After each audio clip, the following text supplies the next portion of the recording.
22 जनवरी 2024 का जो दिन है वह बेहद ख़ास है भारतवासियों के लिए, अयोध्या के लिए, जितने भी भारत में लोग रहते हैं उन सब के लिए।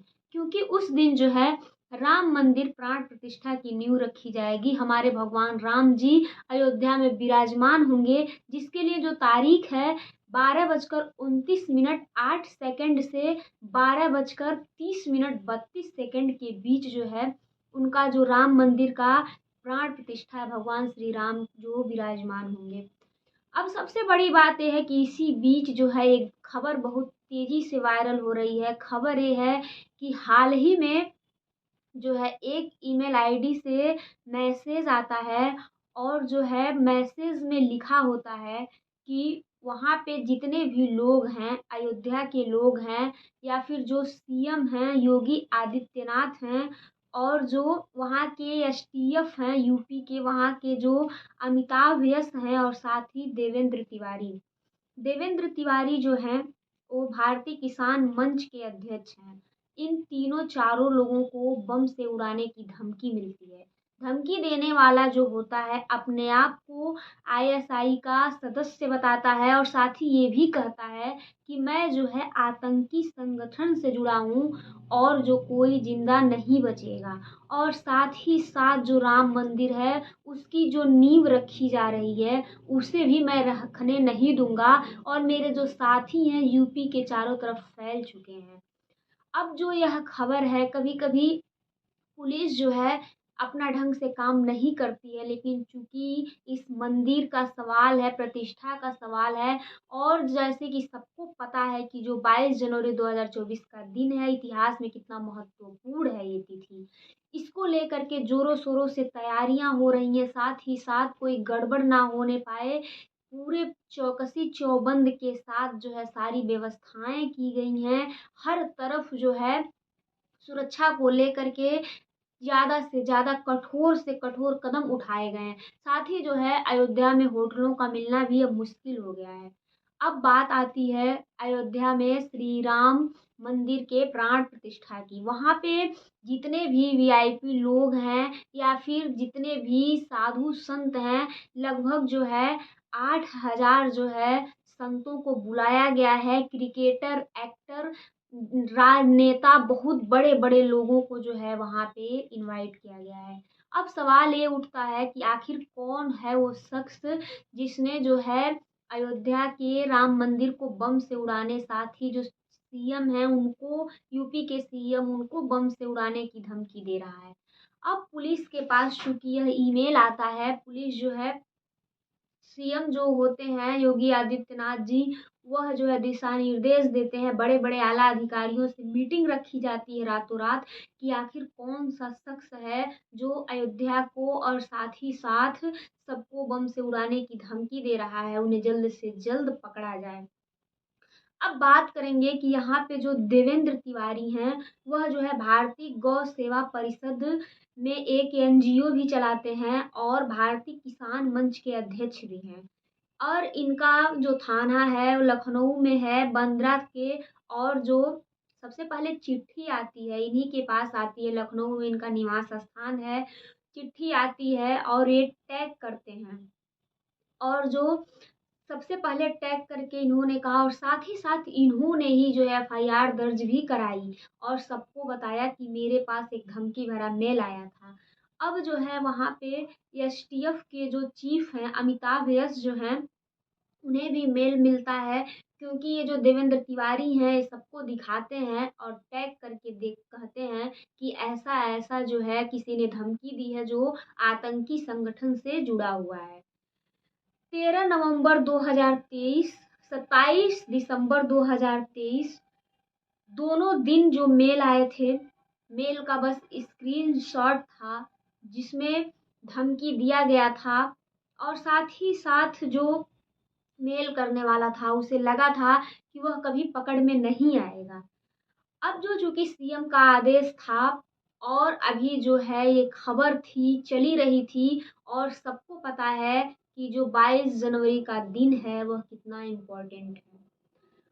अब जो है पुलिस अपना काम तत्परता से करती है, अधिकारी भी पूरी शिद्दत के साथ लग जाते हैं और आखिरकार एक नाम आता है जिसका था ताहर सिंह और ओम प्रकाश। 2 नाम निकल के सामने आते हैं और इस साथ ही साथ एक और नाम आता है Indian institute para medical science. अब यहाँ से जो है 2 नाम निकल के सामने आते हैं। एक नाम होता है ताहर सिंह और दूसरा नाम होता है ओम प्रकाश। साथ ही साथ Indian institute para medical science यह भी नाम निकल के सामने आता। पुलिस पूछताछ करती है, जांच करती है तो पता चलता है कि एक दुकान से, लखनऊ की ही एक दुकान होती है जिसका नाम होता है अमन मोबाइल सेंटर।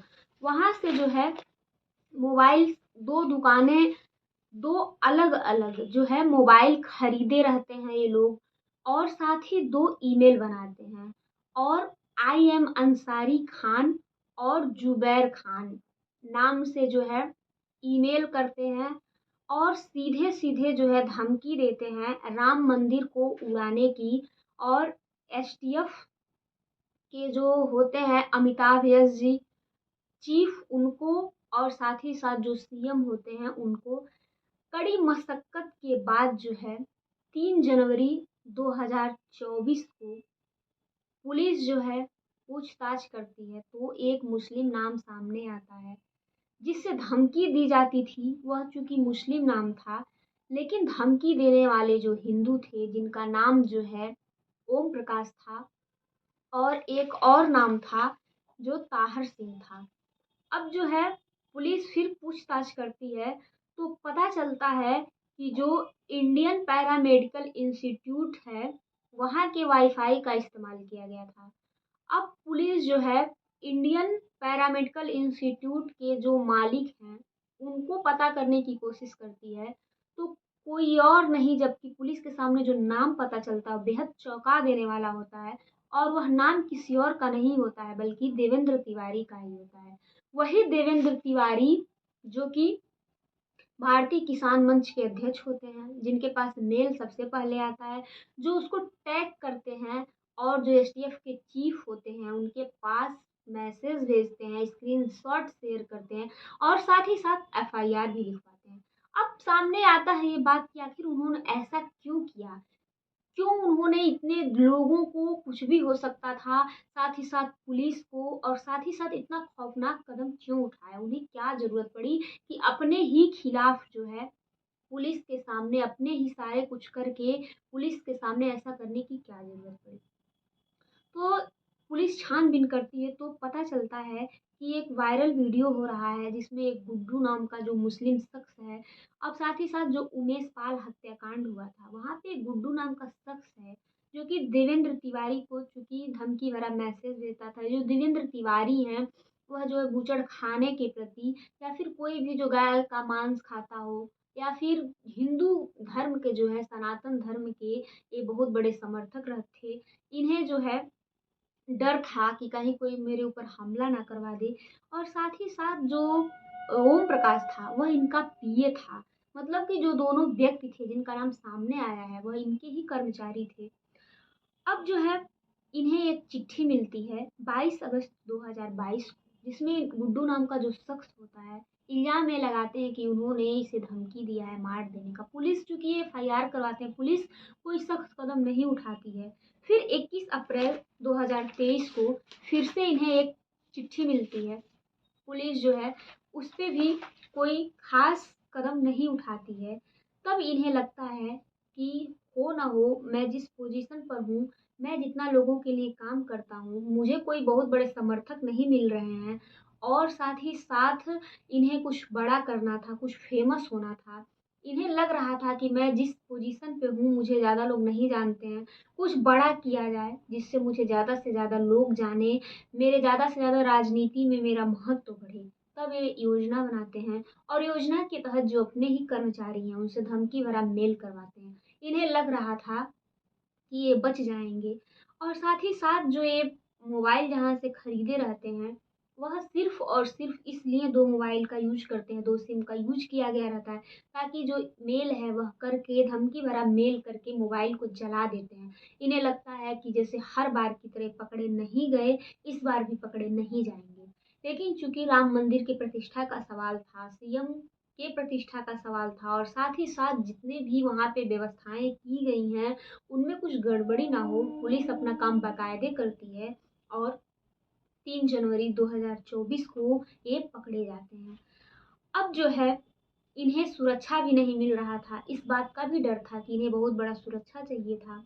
अब साथ ही साथ पुलिस जो है तीनों को गिरफ्तार कर लेती है, जेल में भेज दिया जाता है और साथ ही साथ जो इनके ऊपर धारा लगाया जाता है वो 506, 507, 153, 420, 468, 471, 201, 120 भी, इस तरह की तमाम धाराएं जो है इन पे लगाई जाती हैं।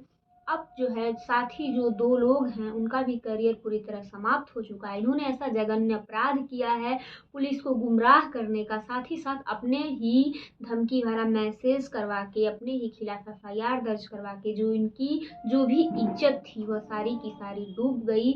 और जो है भले ही इन्होंने कुछ अच्छा काम किया हो लेकिन जो इन्होंने काम किया है वो वाकई में बहुत ज़्यादा खराब काम किया है। किसी को गुमराह करने की सज़ा बहुत बड़ी होती है। अब जो है ये लोग जेल के अंदर हैं और जो धाराएं लगी हैं वो कोई मामूली धाराएं नहीं हैं। अब पुलिस भी अपना अच्छा काम की है इस मामले में और आरोपी जो है वो पकड़े गए हैं। आपको क्या लगता है इसमें, क्या इन्होंने ऐसा करके क्या किया क्या नहीं किया, हमें कमेंट में ज़रूर बताइए और साथ ही साथ हमारा वीडियो अच्छा लगे तो हमारे चैनल को सब्सक्राइब कर लीजिए। मिलते हैं एक और वीडियो के साथ।